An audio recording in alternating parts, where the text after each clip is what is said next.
The Daily Bases, live on this Tuesday, following Memorial Day weekend here on the early line on SportsGrid with our MLB insider and the host of Newswire, which starts at 11 a.m. Eastern Time. That is Craig Mish. Craig, we appreciate you joining us bright and early on this Tuesday morning. As you have often said, as we reminded people as we were recapping the weekend in Major League Baseball, Memorial Day is looked at by many around the bigs as that big turning point in the calendar. How legitimate is your team going to be the rest of the summer? And it's really that point in the calendar you get a full and true assessment on how your ball club looks for the entirety of an MLB campaign. So how did you look at this Memorial Day weekend around the bigs? Yeah, I mean, listen, I wish there were more games yesterday. There were only a handful of games. So, I guess because there was rainouts and things like that. But, to me, I think it determines where teams move forward. They have 2 months to get things figured out. And naturally, any team could go on a hot run, Ben, in the summer, and they could look back and say, hey, I wish we would have stood pat, or I wish we would have sold. But that's what deadlines are made for. And at the end of July, some teams are going to have to make decisions. I think you could probably say it's fair to say there's at least a half a dozen teams right now that are completely out of it and are going to be sellers at the trade deadline. And I think you could probably look at it the other way too. And then everybody else is sort of in between. And that's the hard part to figure out between now and the trade deadline. You would expect the Atlanta Braves at this moment to be a buyer trying to fill out some critical spots on their roster because, Craig, that was the big news from Sunday. A torn ACL has ended the year for the reigning National League MVP, Ronald Acuña Jr., for the Atlanta Braves. He is out now for the remainder of this 2024 MLB season. Obviously, when you lose the reigning NL MVP and one of the superstars on your lineup, it is a huge blow. But just how debilitating is this going to be for Atlanta, and how does it alter their outlook for the remainder of this season? Well, it's a fair question to ask. It's also fair, Ben, to go back and look and say the Braves won the World Series without him a couple of years ago. Remember, he got hurt at a game that I was at in South Florida where he banged his knee up against the wall or turf. I can't remember what it was, missed the rest of the season, didn't play in the postseason. They ended up getting Jorge Soler. He was the MVP of the World Series. So, for the Braves right now, the thing to do is hold on and just wait because everybody wants them to make a move to replace him. That's not the way baseball works. Everybody knows the Braves are going to be desperate to replace him. So naturally, I think what Alex Anthopoulos will do is he'll wait a couple of months and then at the trade deadline, see where the team is at and then just determine how aggressive they want to get. But there'll be no shortage of players that will be available. Acuña's, arguably the best or one of the best players in the game. He's not having that kind of season. He wasn't having it. I would expect him to be fully healthy for next year. But right now, Ben, the question will be is, for the time being, it looks like probably Adam Duvall, I guess, will play. And he's not Acuna. But how aggressive the Braves get to sort of replace him. Let's also not forget their best pitcher, Spencer Strider, also out for the year. Yeah, it's kind of wild. You usually can say to yourself, you can absorb at least one of those blows, but to have an MVP and also a Cy Young go down and expect to win the World Series, that's going to be a tough task. Even if we take a look at the FanDuel Sportsbook right now, Craig, and say, where do the odds stack up? Even in the division, which last week was still a Braves division, odds-wise, the Phillies have flipped over now to a minus 200 price to win the NL East, and the Braves now plus 165. And also, you see those NL pennant odds and World Series odds plummeting for the Braves. So over the length of the summer, they're just still going to win a lot of baseball games, but longevity for the Braves this season for you, Craig, what is it for them? Well, look, right now, I don't think that you could put them ahead of Philadelphia or Los Angeles or the Dodgers. I think that they're probably third. They're right there, so I wouldn't discount them. And again, I've seen them do this without Acuna. So, Matt Olson hasn't been himself. They just got Sean Murphy back off the injured list. A lot can happen in a positive way for the Braves down the stretch. So I'm not going to discount them at all. And, obviously what they do at the deadline, Donnie, is going to be the key. If they just do nothing, then it's hard to foresee them beating LA or Philadelphia. But I think that Atlanta will make the playoffs, and it's just a matter of what they do and how aggressive they get. I hate to be repetitive about it, but I just don't think we're going to have any real answers on them until August 1st.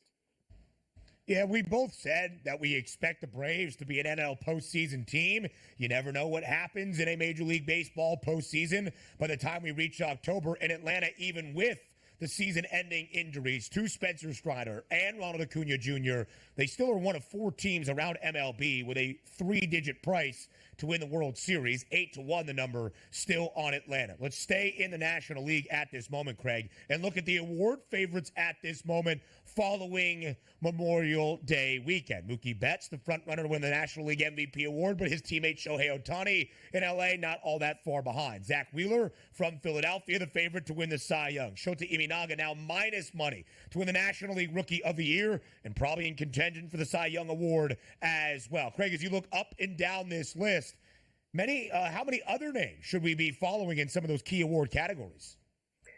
Yeah, I still think Imanaga could win both awards. I'm not going to discount that. I think it's sort of unfair because he's a rookie that he's not the favorite right now on the FanDuel Sportsbook. I mean, you're telling me at the end of the year, Imanaga goes like 13, 14-1 with an ERA of 1.1, and you're not going to give this guy the Cy Young Award, Pitcher of the Year. So to me, that's one deviation that I would have over Zach Wheeler there. I would take a shot there. Anything can happen with relievers, so certainly Helsey's been fantastic. The Cardinals have gotten back in it, Ben, but if they're not in it, is Helsey still with the Cardinals, by the way, at the trade deadline? I'm not so sure. So those are two markets, I think, that are still open. Pat Murphy's done a great job for the Brewers as their manager, so I think that's pretty solidified. Mookie Betts feels like there's a great chance that he wins the MVP. But as we say, with these awards, there's always one injury away from things just shifting completely. So as we look at the American League then, Craig, same question to you. What is your assessment on the awards markets at this point?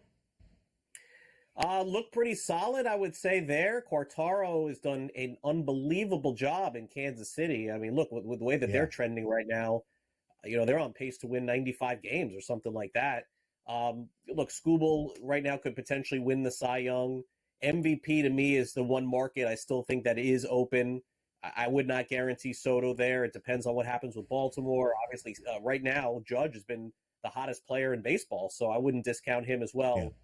As far as the rookie market, the guys, Mason Miller, he's the guy on the A's. He's been fantastic. Yeah, he's good. All right, so there you go. You got a plus money price on Mason Miller. Still, while you have it, by the way, 5 guys within $3 of each other for the AL MVP award. So Craig is right. Still very much up in the air. Craig, we'll see you on Newswire in just a little bit. More of the early line comes your way next. Yesterday, sadly, a rainout at Citi Field. Terrible weather, hurricane-like weather, torrential downpours in the greater Big Apple area for what was supposed to be the debut of a midweek series between the Dodgers and the Mets. And boy, both of these clubs could use a win. I was at Citi Field on Saturday afternoon. Edwin Diaz comes out to the trumpets. The Mets up 2-1, trying desperately to hold on to a lead against the San Francisco Giants before the Giants rally in the top of the 9th. They force extras. The trumpets were bad. One of my good friends, Tim, huge Mets fan, the moment, the silent pause before the trumpets started, because I asked him, do you think Diaz is coming out? Given the struggles, given the fact he pitched in the 7th inning the night before on Friday against the Giants, and there was a pregnant pause of silence right before the trumpets came out. And it's almost as if my friend Tim knew what was on the other side. Trumpets blare, stadium stands up, only for Edwin Diaz to blow the save opportunity against the San Francisco Giants. So can the New York Mets chalk up a win? Can the Dodgers snap a 5-game losing skid as well? Game number 1 of a doubleheader. Tyler Glasnow on the bump against Tyler McGill for New York. The Dodgers greater than a $2 road favorite.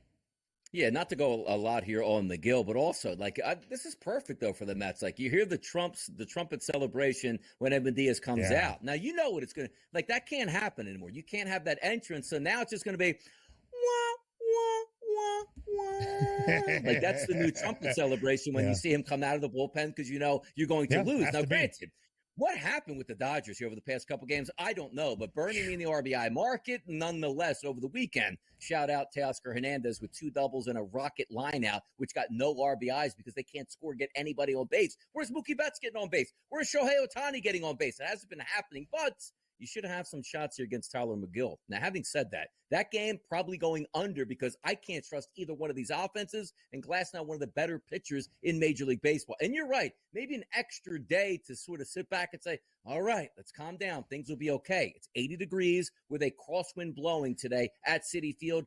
It's good hitting weather, but these two teams, I don't know if we're going to get a lot of good hits today, Ben. Game number 1, give me the under. Yeah, it's just been the story. 8.5 is that over-under for the first game of this series. A World Series rematch today as well. Brandon Pfaadt on the bump for the Diamondbacks in Arlington against the Rangers. As of this moment, I do not see a starter named for Texas. Either of these two teams, DRS, not looking like the World Series caliber contenders that we saw a year ago. The D-backs 3 games below 500. The Rangers 4 games below 500. Arizona a slight road favorite. What gives tonight in Texas? Yeah, not a lot of great opportunities here to get some runs, apparently. But we're taking a look. Maybe Dane Dunning is going to get the start today for Texas. A couple of those confirmations on a few different sites here. He's actually been very good. Last 53 batters he's faced, Ben, an 0.98 ISO power number and a weighted on base percentage of 248. Why is that important? Because on the season, through 169 batters, it hasn't been that good. A 203 ISO and a 315 weighted on base percentage. So he's actually improving and pitching much better over the past month. And also, you're right about this. You look at that lineup. Corbin Carroll still waiting on this guy to get hot. Jock Peterson and Christian Walker in the middle of that lineup, the only 2 guys doing damage against right-handed pitching over the past 30 days. And if we take a look at Brandon Pfaadt on the mound, he's actually been really good over the past month. He's faced 125 batters, that ISO at 119, a weighted on base percentage of 258. He's going to face a lot of really good at-bats. Seager and also Leota Tavares, probably the best of it in the RBI market. But having said that, Pfaadt's been good. So maybe we're looking at another under in this game as well, Ben. Total 8.5 there in Arlington as well. A very large Tuesday slate around MLB. Memorial Day maybe not as jam-packed as we expected. Donnie, of these games, which one intrigues you the most? I got to tell you, we're going to go to the nightcap. And, on a Tuesday, I'm probably not going to be up that late, but I might have to stay up because that Yankees-Los Angeles Angels game, we should get some fireworks. Nestor Cortez has been okay. He should be able to keep that lineup down. That's very, very good against left-handed pitchers. But my focus on the opposite side is going to be at fading Griffin Canning, who can't get any left-handed batters out, which you see Juan Soto in the beginning of that lineup. But his xFIP at home to both lefty and righty batters is off the charts bad. So it is Dinger Tuesday, and you take a look at Aaron Judge. It's not going to be that big of a price. A 476 ISO and a 531 weighted on base percentage against right-handed pitching. Good luck tonight. Aaron Judge, he's probably on your card to go deep tonight for the Yankees. Total of 9 in Anaheim. Yankees team total just by themselves out there in Southern California as well.